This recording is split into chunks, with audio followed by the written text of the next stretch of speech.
মবের নামে নাশকতার সুযোগ নেই। রংপুরে এনসিপি নেতা সার্জিস আলমকে এসব কথা বলেছেন সেনা কর্মকর্তারা।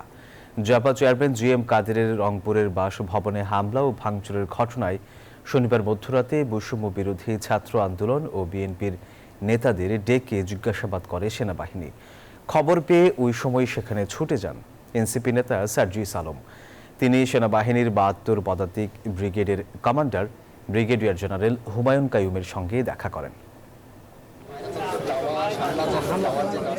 শনিবার রাতে রংপুর মহানগর কোতোয়ালি থানায় যান বৈষম্যবিরোধী ছাত্র আন্দোলন ও এনসিপি নেতাকর্মীরা। বৃহস্পতিবার মিছিলে হামলার অভিযোগে জাতীয় পার্টির চেয়ারম্যান সহ 18 জনের নামে এজাহার দেন তারা। ফেরার পথে পায়রা চত্বরে সেনাবাহিনীর জেরার মুখে পড়েন নেতাকর্মীরা। স্টুডেন্টরা কখনোই সহিংসতার পক্ষে না, এবং আমরা এতদিন থেকে রংপুরে থেকে এসেছি, রংপুর শান্তিপূর্ণ শহর, আমরা কখনোই এরকম কোনো কাজের সাথে সম্পৃক্ত না। একই সময় সেখানে ডাকা হয় মহানগর ও জেলা বিএনপি শীর্ষ নেতাদেরও, জিজ্ঞাসাবাদ করা হয় তাদেরও।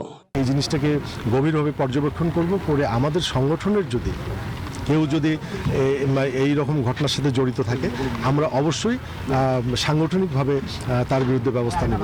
গতকাল আমার সাথে এখানকার সাজ্জাদ সাহেব কথা বলেছিলেন, ওনারা ভিডিও দিয়েছিলেন, আমি সেটাতে দেখছি যে একটা বাচ্চা ছেলে, তার নাম যতদূর সম্ভব রোমিও হতে পারে।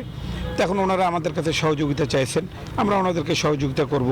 খবর পেয়ে মধ্যরাতে ঘটনাস্থলে ছুটে আসেন উত্তরাঞ্চল সফরে থাকা এনসিপি নেতা সার্জিস আলম। এ সময় তিনি সেনাবাহিনীর সাথে দীর্ঘক্ষণ কথা বলেন। পরে সাংবাদিকদের বলেন, জিএম কাদেরের বাসায় কারা হামলা করেছে তার তদন্ত শুরু করার পূর্বে জাতীয় পার্টিকে নিষিদ্ধ করতে হবে। এভাবে এটা শুধুমাত্র একটা শুরু এবং অস্থিতিশীল একটা পরিবেশ তৈরি করার একটা প্রক্রিয়া। তো সেই জায়গায় যখন জাতীয় পার্টির ব্যানারে বা নামে আওয়ামী লীগ বা তাদের দোসররা আবার এভাবে রাস্তায় নামবে, এটা শুধু স্থানীয়ভাবে নয়, পুরো রংপুরের বা পুরো দেশের আইন শৃঙ্খলা পরিস্থিতির জন্য আমরা মনে করি বিপজ্জনক। ওনারা দুজনই বলেছেন আমাদেরকে সহায়তা করবে।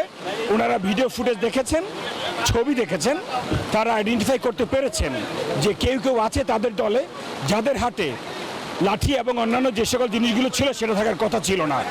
এর আগে বৃহস্পতিবার জিএম কাদেরের বাড়িতে হামলার ঘটনা ঘটে। এতে বৈষম্য বিরোধী ছাত্র আন্দোলনের 7 নেতা সহ 22 জনের নামে একটি এজাহার দায়ের করেন জাতীয় পার্টি। রেজাউল করিম মানিক, নিউজ 24, রংপুর।